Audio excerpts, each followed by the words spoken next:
கிறிஸ்துக்கள் அன்பான காலைக்கு நிகழ்ச்சி நேயர்களே, மீண்டும் ஒரு விசை கூட இயேசுவின் நாமத்தில் உங்களோடு கூட இணைவதில் மிகுந்த மகிழ்ச்சி அடைகிறேன். இந்த நாள் உங்கள் அனைவருக்கும் இனிய நாளாக இருக்க இயேசுவின் நாமத்திலே சமாதானத்தின் வாழ்த்துதலை உங்களுக்கு தெரிவித்துக் கொள்கின்றேன். இந்த நாள் நமக்கு வருகிற வாக்கு தத்தத்தின் செய்தி எங்கிருந்து அப்படின்னு சொன்னா, சங்கீதம் 69:17 வசனம். உமது முகத்தை உமது அடியேனுக்கு மறையாதேயும், நான் வியாகுலப்படுகிறேன், எனக்கு தீவிரமாய் செவி கொடுத்தார்களும். அநேக வேளையில நம்ம ஆண்டவர்கிட்ட கேட்கறது தான், ஆண்டவரே என்னுடைய ஜெபத்துக்கு நீங்கள் செவி கொடுங்க அப்படின்னு சொல்ல, நான் ரொம்ப வியாகுலப்படுகிறேன் அப்படின்னு சொல்லி நிறைய நேரத்தில் நம்ம ஜெபிக்கிறோம் இல்லைங்களா. அதே போல தான் இங்கே தாவீது பக்தனும் கூட அப்படி ஒரு ஜெபத்தை செய்கிறாங்க.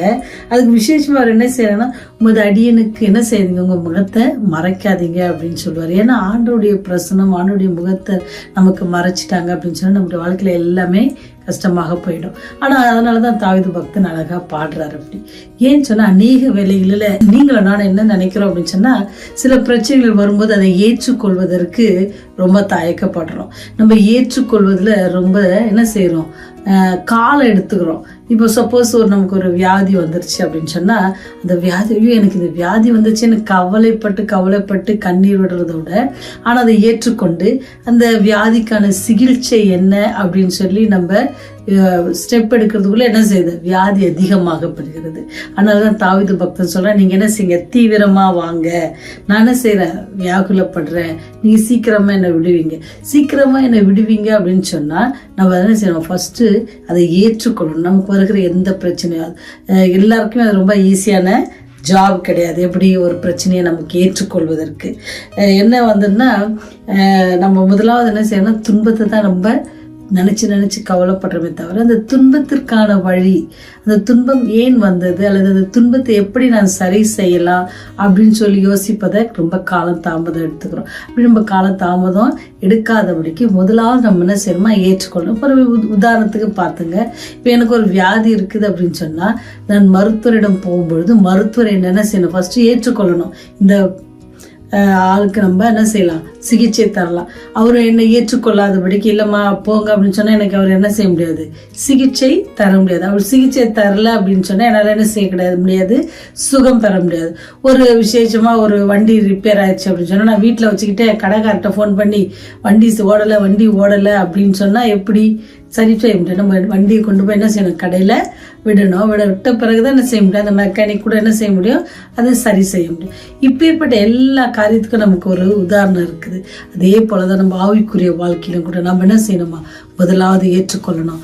எந்த காரியங்கள் நமக்கு ஏற்பட்டாலும் நம்ம கேள்வி எல்லாருமே கேட்கறது தானே, ஏன் ஆண்டவரே எனக்கு இது அப்படின்னு நம்ம எல்லாருமே கேட்குற ஒரு கேள்விதான். அப்படி ஏன் ஆண்டவரே அப்படின்னு கேட்கறத காட்டிலும், ஆண்டவரே எனக்கு இந்த இதோ நீங்கள் அனுமதிச்சிருக்கீங்க, காரணம் தெரியல, ஒருவேளை அது என்னுடைய பாவமாக இருக்கலாம், எல்லாவற்றும் என்ன செய்யணுமா, ஆண்டுடைய பாதத்தில் நம்ம அறிக்கையிட்டு மன்னிப்பு கேட்டு என்ன செய்யணுமா, ஆண்டவரிடத்துல என்ன செய்யணும், விடுதலை பெற்றுக்கொள்ளலாம். அதுதான் தாவீது பக்தன் ரொம்ப அழகா என்ன செய்யறாரு, நான் வியாகுலப்படுகிறேன், எனக்கு சீக்கிரமாய் செவி கொடுத்தரலும். ஆண்டவர்கிட்ட நம்ம போய் கேட்கணும், ஆண்டவரே என்னுடைய இந்த பிரச்சனை இருக்குது, இந்த வியாதி இருக்குது, என்னுடைய வேலை ஸ்தலங்களில் எனக்கு இந்த பிரச்சனை இருக்கிறது, என்னுடைய பிள்ளைகளினால இந்த பிரச்சனை இருக்குது, என் மனைவியால் இந்த பிரச்சனை இருக்குது. ஒவ்வொரு காரியத்தை நம்ம ஆண்டவரத்தில் கேட்கும் பொழுது, ஆண்டவரத்தில் சமர்ப்பிக்கும் பொழுது, முதலாவது அதை ஏற்றுக்கொண்டு ஆண்டவரத்தில் என்ன செய்யணும், நம்மை அறிக்கையிட்டு ஆண்டவரத்தில் நம்ம கேட்கும் பொழுது ஆண்டவர் எப்படி செய்வாரா, சீக்கிரமாய் வருவார். ஆண்டவர் எப்படி சீக்கிரமாய் வந்து நமக்கு என்ன செவி கொடுத்து நம்முடைய காரியங்கள் எல்லாவற்றையும் தாங்கிக் கொள்வதற்கு அல்லது அதிலிருந்து விடுவித்து வருவதற்கு தேவன் உதவி செய்வார். தேவ ஒத்தாசை என்னது, அது பெரிய தேவ பலன். அது நமக்கு எல்லா உலகத்தில் எத்தனை சப்போர்ட் இருந்தாலுமே ஆண்டோடைய ஒத்தாசை இருந்துச்சு அப்படின்னு சொன்னால் நம்ம எந்த காரியத்தையும் என்ன செய்வோம், அதி சீக்கிரமாக நம்ம மேற்கொண்டு வருவதற்கு அது தேவ பலனாக இருக்கும் அப்படின்ற எந்தவித சந்தேகமும் இல்லை. சில வேளைகளை நம்ம என்ன செய்யறோம் அப்படின்னு சொன்னா, துன்பங்களின் நடுவில் இப்படி நம்ம ஆண்டவரை தேடுகிறோம் அப்படின்னு யோசித்து பார்த்தாங்கன்னா ரொம்ப கம்மி. இல்லை, நமக்கு சந்தோஷமா இருக்கிற நேரத்தில் மறந்துடுவோம், துன்பத்தின் நேரத்தில் தேடவே மாட்டோம். இதற்கு மத்தியில் என்ன செய்வோம், ரொம்ப சோர்ந்து போய் சாத்தான் அவனுடைய பக்கத்தில் நம்ம இழுத்துட்டு போயிடுவான். நம்பிக்கை ஆண்டவர் மேல இருக்கிற நம்பிக்கை விசுவாசத்தில் என்ன செய்வான், தளர்த்துப்படும். அதனால தான் தேவ பிள்ளைகள் எல்லாம் விசேஷமாக எனக்கு தாவியை ரொம்ப பிடிக்கும். ஏன்னு சொன்னால் எல்லா சூழ்நிலை ஆண்டவர்கிட்ட டைரெக்டாக கேட்டுருவாங்க. தப்பு செய்தாலும் போய் சொல்லிட்டு மன்னிப்பு கேட்பாங்க. எதுவும் தேவைன்னா நீங்கள் வாங்க, உடனே வாங்க, இதை பண்ணுங்க, நீங்கள் பண்ணலைன்னா எப்படி, நீங்கள் பண்ணாட்டி நான் எங்கே போவேன், குழியில் இறங்குறவர்களுக்கு ஒப்பாவேன் அப்படின்ட்டு சொல்லுவார். அப்போ நம்ம ஆண்டவரத்தில் நம்ம இருக்கிற உறவுகள் நிமித்தமாக, ஆண்டவரத்தில் நம்ம வைத்திருக்கிற சீரான ரிலேஷன்ஷிப் தொடர்ந்து நம்ம ஆண்டவரோடு வைத்திருக்கிற உறவு என்ன செய்யும் அப்படின்னு சொன்னால், நம்ம என்ன செய்யணும், எல்லா பிரச்சனைகளையும் ஏற்றுக்கொண்டு அதிலிருந்து வெளிவருவதற்கு அது தேவபலனாக இருக்கும். வேதாந்தத்தில் அநேகர் அப்படி ஆண்டவரை ஏற்றுக்கொண்டு கஷ்டத்தின் மத்தியிலும் துன்பத்தின் மத்தியிலும் அவருக்கு உண்மையாக இருந்து என்ன செய்கிறாங்க, அவளுக்கு ஏற்பட்ட பிரச்சனையிலேருந்து அவங்க வெளிவராங்க. அதே போலதான் நீங்களும் நானும் கூட ஆண்டவரிடத்துல நம்மை ஒப்பு கொடுத்து நம்முடைய பிரச்சனைகள் எதுவாக இருந்தாலும் உங்களால் என்னால் சரி செய்ய முடியாது, யாராலும் சரி செய்ய முடியாது. நம்ம கல்வாரி சிலுவையில் பாடுபட்டு மரித்த அந்த இரட்சகரால் நமக்கு பாவங்களை மன்னித்து நம்முடைய பிரச்சனைகளையும் நீக்க அவர் வல்லவராக இருக்கார். அப்பேற்பட்ட வல்லமையுள்ள தேவனை நீங்க விசுவாசித்தீங்கன்னா எனக்கு ஜெபம் செய்வோமா? ஜெபம் செய்வோம். கிருபையும் இரக்கம் நிறைந்த தகப்பனே, இந்த நாளிலும் கூட ஆண்டவரே, இந்த உலகத்தில் காண்கிற ஒவ்வொரு பிரச்சனையின் மத்தியிலும் வாழ்ந்து கொண்டிருக்கிற தேவ பிள்ளைகளுக்காக ஜெபிக்கிறோம். எல்லா பிரச்சனைகளின் மத்தியிலும் ஆண்டவரே எல்லாவற்றையும் ஏற்றுக்கொண்டு ஆண்டவரே அதிலிருந்து விடுபெறுவதற்கு உம்முடைய பலத்தை பெற்றுக்கொள்ள ஒவ்வொரு நீங்கள் பக்குவப்படுத்துங்க. உண்மையால் அன்றி எங்களுக்கு எங்கேயும் விடுதலை இல்லை என்பதை நான் உணர்கிறோம். தாவீது பக்தன் சொன்னது போல நீங்க சீக்கிரமா அவருடைய வேண்டுதலுக்கு செவி கொடுத்து அவருடைய காரியங்களுடைய விவாகலத்திலிருந்து அவளை நீங்க விடுவித்தரலுங்க ஆண்டவரே.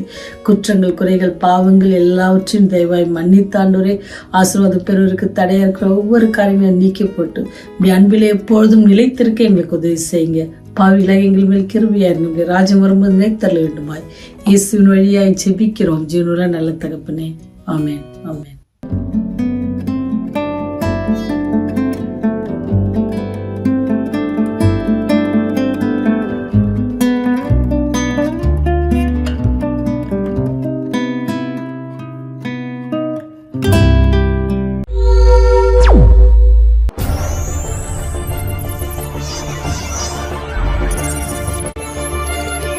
நீங்கள் பார்த்துக் கொண்டிருப்பது உங்கள் ரிவைவல் டிவி.